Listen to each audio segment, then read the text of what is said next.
ఓం శ్రీమాత్రే నమః. యూటీవీ ప్రేక్షకులకు కనుమ పండుగ శుభాకాంక్షలు. ఆత్మీయులారా, మన సనాతన ధర్మంలో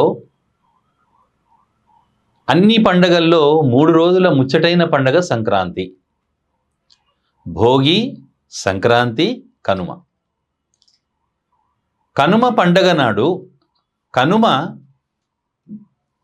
సాధారణంగా పండగలన్నీ మనుషులమే చేసుకుంటున్నాం. కానీ ఈ కనుమ పండగ మాత్రము పశువుల పండగ. అంటే ఏంటండి పశువుల పండగ అంటే? మనది వ్యవసాయ దేశం. మన దేశంలో ఇప్పటికీ కూడా వ్యవసాయమే ప్రధాన వృత్తిగా నడుస్తున్నటువంటి దేశం. మరి వ్యవసాయం ప్రధాన వృత్తిగా ఉన్నటువంటి ఈ దేశంలో పశు సంపద చాలా ముఖ్యమైనటువంటిది. అంటే ఈరోజు శాస్త్ర విజ్ఞానం, సాంకేతిక విజ్ఞానం పెరిగిపోయింది కదా. ఈరోజు పొలం దున్నడానికి ట్రాక్టర్లు వచ్చాయి, తూర్పారబట్టడానికి మిషన్లు వచ్చాయి. అనేక రకాలైనటువంటి మిషన్లతో మనము వ్యవసాయం చేయొచ్చు కదా అని అనుకోవచ్చు ఈరోజు ఆధునికులైనటువంటి వాళ్ళు. కానీ ఏది చేసినప్పటికీ కూడా పశువుల యొక్క సహాయము లేకపోతే మానవ జీవనము, మనుగడ ముందుకు సాగదు. ఈరోజు మనకు పాలు కావాలి, పెరుగు కావాలి, వెన్న కావాలి, నెయ్యి కావాలి. దేని నుంచి వస్తాయండి? ఇవి మనం మిషన్లతో ఉత్పత్తి చేసుకోలేం కదా. వీటిని మనము గోమాత, ఆవు, గేదె వాటితో మనము ఈరోజు చక్కగా ఆ ఆవు పాలతో, ఆవు నేతితో మనము పిండి వంటలు చేసుకోవడం. అలాగే సంపూర్ణ ఆహారం ఆవు పాలు. అంటే రోగి, పసిపిల్లలు, పెద్దవాళ్ళు సైతం ఆ ఆవు పాలతో సంపూర్ణ ఆరోగ్యాన్ని పొందినటువంటి సంఘటనలు ఉన్నాయి. ఈరోజు డాక్టర్లు కూడా ఏది తినకపోయినా ఆవు పాలు తాగమంటారు. కాబట్టి పాలు, పండ్లు ఇవి సాత్వికమైనటువంటి ఆహారం. పైగా ఈ సంక్రాంతి పండగ నాడు, భోగి పండగ నాడు కానీ, సంక్రాంతి పండగ నాడు కానీ, కనుమ పండగ నాడు కానీ, ఈ పండగ నాడు శాకాహారము మాత్రమే సేవించాలి అని మన శాస్త్రం చెబుతుంది. అయితే కనుమ పండగ నాడు మళ్ళీ పశు సంపదకు సంబంధించినది అంటున్నాం కాబట్టి, గ్రామంలో ఉండేటువంటి పశువులు వాళ్ళ పశువులని చక్కగా చెరువు గట్లలోకి తీసుకెళ్ళి వాటిని చక్కగా శుభ్రం చేసి, వాటికి అందమైనటువంటి వస్త్రాలు అలంకరించి, వాటికి పసుపు, కుంకుమ ఇవన్నీ కూడా పెట్టి, వాటికి మనం ఇంట్లో మన పిల్లలకి మనం ఏ విధంగా అయితే అలంకరించుకుంటామో పండగ నాడు, సంక్రాంతి నాడు ఎలా అలంకరించుకున్నామో, అదేవిధంగా కనుమ పండగ నాడు పశువులను అలంకరించి వాటికి ఆ రోజు ఏ పని చెప్పకుండా వాటి యొక్క ఆలనా పాలన చూస్తూ అలా పశువులను, వాటికి సంబంధించినటువంటి పండగనే కనుమ పండగ. కనుమ పండగ రోజు అమ్మాయిలు, ఆడవాళ్ళు ఇళ్ల ముందు గొబ్బిళ్ళు పెట్టడం, గొబ్బిళ్ళాటలు ఆడడం, అలాగే మళ్ళీ సంక్రాంతి సందర్భంగా చేసినటువంటి పిండి వంటలు వాటిని కనుమ పండగ రోజు కూడా సేవించడం. అయితే కనుమ పండగ నాడు ఈ గ్రామంలో ఉండేటువంటి పశువులను ఊరేగించడం. కొన్ని ప్రాంతాల్లో అయితే బండలాగుడు పందాలను కూడా చేస్తూ ఉంటారు. ఆంధ్ర ప్రాంతం లాంటి ప్రదేశాల్లో బండలాగుడు పందాలు చేయటం, వాటిని గెలుపొందినటువంటి వాటిని చక్కగా మళ్ళీ వాటికి బహుమతులు ఇవ్వటం. అలాగే కోడి పందాలు, అలాగే పొట్టేళ్ల యొక్క పోటీలు, ఇవన్నీ కూడా గ్రామీణ ప్రాంతాల్లో ఉత్సాహము కోసం చేసేటువంటి విధానాలు.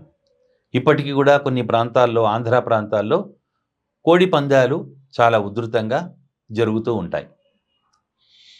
అలాగే పొట్టేళ్ల యొక్క పోటీలు కూడా, అవి కూడా జరుగుతూ ఉంటాయి. పశు సంపదని పెంచుకోవడం, పశువుల ఆలనా పాలన చూడడం, ఇవి కనుమ పండుగ రోజు చేయవలసినటువంటి విషయాలు. ఇక మరొక విషయం ఏంటంటే, సనాతన హైందవ ధర్మం ఏం చెబుతుందంటే, నీవు మాత్రమే కాదు ఈ లోకంలో ఉన్నది, నీతో పాటు అనేక రకాలైనటువంటి ప్రాణులు కూడా నీతో పాటు జీవిస్తున్నాయి. నీవు నిత్యం నీ ఇంట్లో పెంచుకునే కుక్క, పిల్లి, అలాగే వ్యవసాయంలో పనికొచ్చేటువంటి ఆవు, గేదె, మేక, గొర్రె, ఇలాంటివన్నీ కూడా, ఈ పశువులన్నీ కూడా నీతో బాటే ఉంటున్నాయి కాబట్టి వాటిని కూడా సంతోషపెట్టవలసినటువంటి ధర్మం నీకున్నది అని చెప్పడం కోసమే మన సంప్రదాయంలో కనుమ పండగ అనేటువంటిది ఏర్పాటు చేయడం జరిగింది. హిందూ ధర్మంలో విషం కక్కే పామును కూడా దేవతగా భావించమంటుంది. మట్టిని, పుట్టను, గట్టును, చెట్టును, ఏరుని అన్నింటినీ కూడా దేవుళ్ళుగా చూడమంటుంది. ఎందుకంటే ప్రకృతి ఆరాధనకు సంకేతమే ఈ సంక్రాంతి పండగ, కనుమ పండగ, భోగి పండగ. మరి అటువంటి ప్రకృతి యొక్క ఆరాధన అంటే భగవంతుడు ప్రకృతి మాత రూపంలో, ప్రకృతి రూపంలో వృక్షో రక్షతి రక్షితః అని అంటాం కదండి. మళ్ళీ ప్రకృతిని రక్షిస్తే ఆ ప్రకృతిలో అంతర్భాగమే పశువులు కూడా. ఈ పశు సంతతిని మనం ఎప్పుడైతే పెంచి పోషిస్తామో అప్పుడు పాడి పంటలు పండుతాయి, దేశం సస్యశ్యామలమవుతుంది. ముఖ్యంగా కనుమ పండుగ రోజు చక్కగా మళ్ళీ సంక్రాంతి రోజు చేసినటువంటి లక్ష్మీ పూజలాగే కనుమ పండుగ రోజు కూడా పార్వతీ పరమేశ్వరులను పూజించడం, అలాగే ఇష్టమైన దేవతల్ని పూజించడం, అటు భక్తిపూర్వకంగా దేవతారాధన చేస్తూ ఇంట్లో తల్లిదండ్రుల్ని గౌరవిస్తూ మనతో పాటు ఉన్నటువంటి పశుపక్షాదుల్ని కూడా మనం ప్రేమిస్తూ వాటిని ఆదరిస్తూ ప్రకృతిలో ఒక రకమైనటువంటి శాంతి సామరస్యాలను వెల్లివిరిసేటువంటిదే కాకుండా మన ఇంట్లో సుఖశాంతులు, అలాగే లక్ష్మీ కటాక్షం. ఎందుకంటే భగవంతుడి నీతి ఎలా ఉంటుందండి అంటే ఇచ్చేవాడికే ఇస్తాడు. ఎవరికైతే ఇచ్చే మనస్తత్వం ఉంటుందో భగవంతుడు కూడా అతనికే ఇస్తూ ఉంటాడు. ఎట్లా అయితే పారే నదిలో కల్మషం ఉండదో అలాగే ఒక నిల్వ ఉన్నటువంటి కుంటలో నీళ్లు కానీ, చెరువులో నీళ్లు కానీ అవి నిల్వ ఉండే నీళ్లు కాబట్టి నిల్వ ఉండే వాటికి పాచి పట్టడము, కుళ్ళిపోవడము, మురిగిపోవడము అనేటువంటిది కలుగుతుంది. కానీ పారేటువంటి నీటికి, పారే సెలయేరు కానీ, జలపాతం కానీ, నది కానీ, ఏరు కానీ ఎప్పుడు కూడా స్వచ్ఛంగా ఉంటాయి. అందుకే కవి ఏమన్నాడు, ఎప్పుడు ఎడతెగక పారు ఏరున్ అన్నాడు. ప్రవహించే నది ఒడ్డున నాగరికత వెలసిల్లిందని మనకు శాస్త్రం చెబుతుంది, వైజ్ఞాన శాస్త్రం. కాబట్టి ఇవన్నింటినీ కూడా దృష్టిలో ఉంచుకొని ప్రకృతిని ఆరాధించాలి. ప్రకృతిని ఆరాధిస్తూ పశు సంపదను మనం పోషిస్తూ వాటి పాలన చూస్తూ మనం మన యొక్క సంపదను పెంచుకుందాం. మన ఇంట్లో అష్టలక్ష్మి భోగభాగ్యాన్ని మనం అనుభవిద్దాం. ఈ కనుమ పండుగని అంత వైభవపేతంగా చేసుకుందాం. మన ధర్మం చెప్పినటువంటి పద్ధతిని, సంప్రదాయాల్ని మనం పాటిద్దాం. జై హింద్.